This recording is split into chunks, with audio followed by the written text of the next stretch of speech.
श्रीलक्ष्मी श्रीमहालक्ष्मी क्षीरसागर कन्यका उत्तिष्ठ हरिसम्प्रीते भक्तानां भाग्यदायिनी।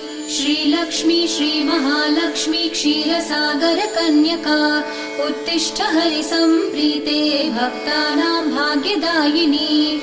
उत्तिष्ठोत्तिष्ठ श्रीलक्ष्मी विष्णुवक्षस्थलालये उत्तिष्ठ करुणापूर्णे लोकानां शुभदायिनी। उत्तिष्ठोत्तिष्ठ श्रीलक्ष्मी विष्णुवक्षस्थलालये उत्तिष्ठ करुणापूर्णे लोकानां शुभदायिनी। श्रीपद्ममध्यवसिते वरपद्मनेत्रे श्रीपद्महस्तचिरपूजित पद्मपादे श्रीपद्मजात जननी शुभपद्मवक्त्रे श्रीलक्ष्मी भक्तवरदे तव सुप्रभातम्।